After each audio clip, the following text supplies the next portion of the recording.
Okay, then we will continue with our second block, which is a little bit shorter because the first block was a little bit on the long side, I think.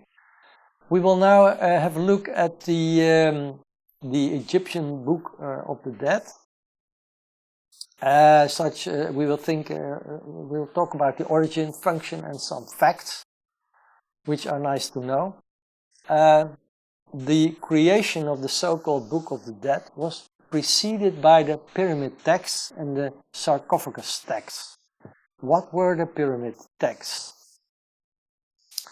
In the Old Kingdom, that is a period of around 2400 to 2300 BC, and that started in the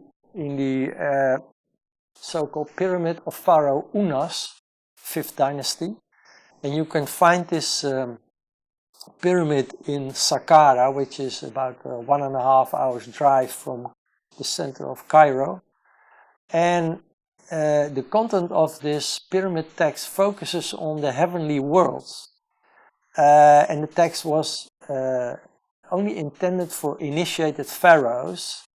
And you see on the slide, you see two pictures of the inside of this pyramid, and you can see on the walls a lot of hieroglyphs, and in fact this is all knowledge about the process of initiation.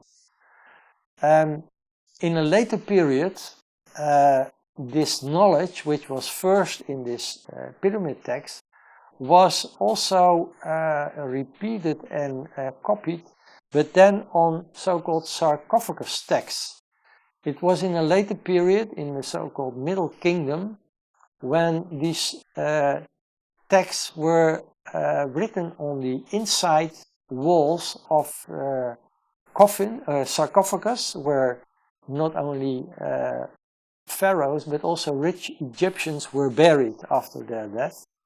And the content of these texts was spells, mainly meant to protect the deceased in the afterlife, and also to prevent the dying second death. And the Egyptologists really don't understand what was meant with that idea of not dying a second death. But from the Theosophical viewpoint, this is a very known thing and is easily understood, because after laying down the material body, after our material death, there is also a second death according to the Theosophia. It is the death of the so-called Kamarupa, or desire body, which is existing for some time, months or sometimes years, after the material body has been laid down, and it is intact for some time after that part of the composition of man is also falling apart. And that was known in the mystery schools. Then from these sarcophagus texts was the next step in the New Kingdom, which was about 1500 to 50 BC, when all this knowledge that was collected in the mystery schools was written on papyrus scrolls, and that were taken into the tombs as a manual how to act in the afterlife. By now it was also available to many wealthy Egyptians. It was in stock and could be ordered, and the only thing that needed to be done was to fill out the name of the one who had the deceased, and depending on the amount of money you could afford, it was a long papyrus or a short one if you couldn't pay so much. So the contents of this papyrus scrolls was a compilation of the pyramid texts and the sarcophagus texts.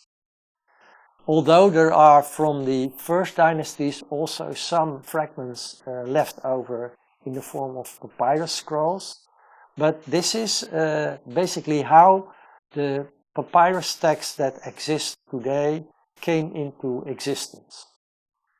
Actually, the name of all these papyruses is called the coming forth by day, or the entering into the light, and describes symbols and records of the processes after death for every human being, and especially, if you know how to read it, the processes of initiation. And the function of the Book of the Dead, as we will start calling it from now on, is twofold. So it is for the ordinary Egyptian, a description of all the spheres of existence after death, and for the initiant, it is a description of the transformation and the assessments of the soul during the process of initiation. All figures, objects and animals in the different plates, called vignettes, with as main figure the deceased or the initiate, are symbols for the forces in nature and for aspects of the human consciousness. And in this regard, the whole Book of the Dead is an allegory. There are many versions or recensions, as they are called, of the Book of the Dead, and they are from different time periods. There is, for instance, the Heliopolis recensions, mainly based on the pyramid text, but most of these texts have been lost. Then you have the Theban recension from Thebes, from about 1500 BC. You have the recension from Sais, from about 600 BC. And for most of the knowledge that Egyptologists have, they all relate to the Theban recension, because they are the most complete that are still available.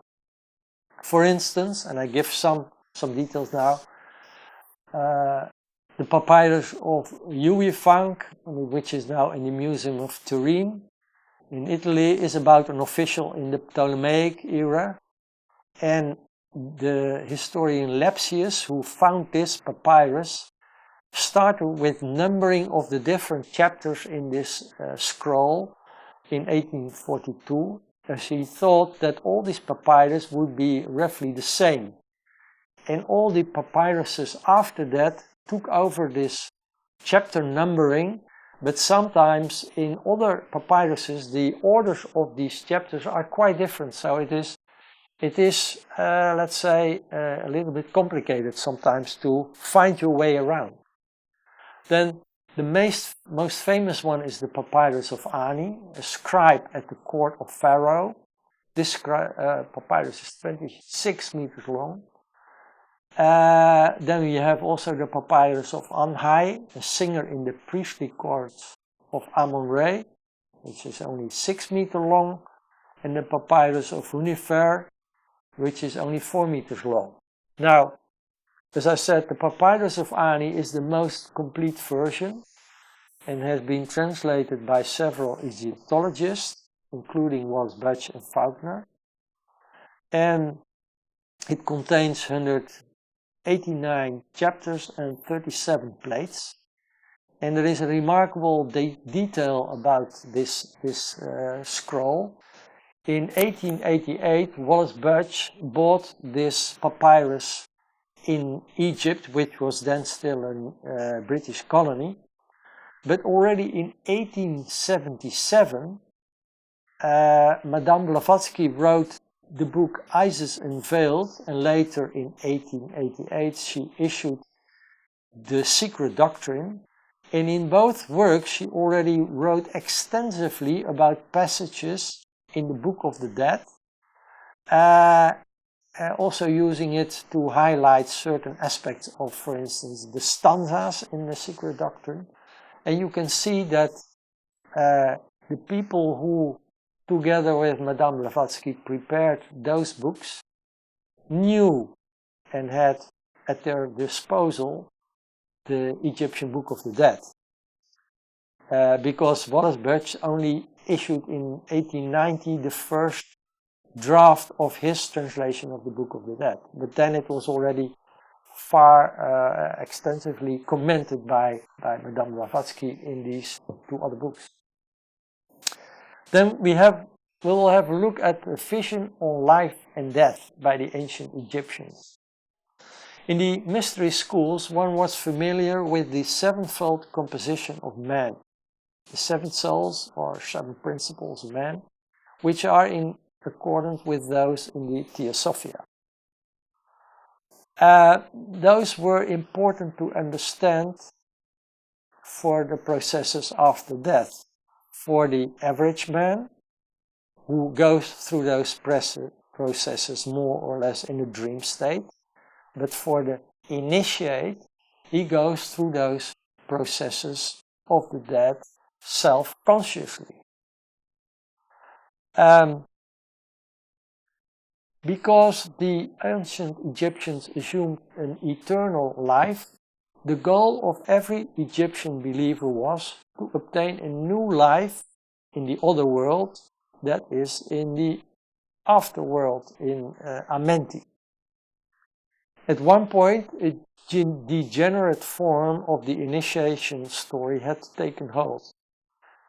And that means that also for the average Egyptian, initiation or Osirification, as they called it, would take place automatically, as it were, after physical death. But according to the esoteric teachings, this is not the case. Only the well-prepared initiate is able to experience the processes of death consciously. Moreover, the initiate returns to his own body in this life. He becomes a twice born in his own body, a Dvija, as they say in the East.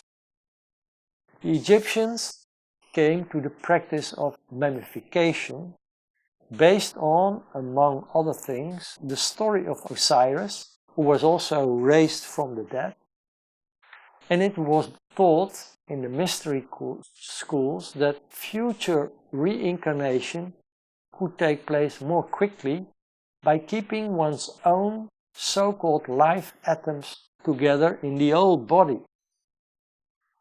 Partly also were these mummification practices ancient practices which once took place in ancient Atlantis according to the Theosophical. But the esoteric origin of this Egyptian idea was an initiation story. That is, that the mummy was not only waiting to be resurrected, but in the meantime a process of spiritual transformation was taking place. Accordingly, the risen deceased in one of the scriptures says, I have been spiritualized, I have become a soul, I rise as a god. And this reflects the knowledge of the initiation process among the ancient Egyptians, although this knowledge was increasingly degenerating. We are now ready for the second break.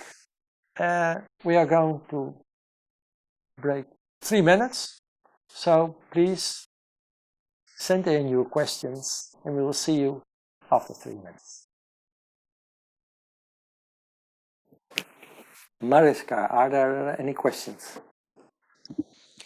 There are no questions at this moment. No, there are 2 people saying that they think it's a very clarifying speech. So maybe that's why there are no questions now. But or they are holding up for after the 3rd round. Okay, we'll see. Well, I hope you will have some questions after the 3rd round then.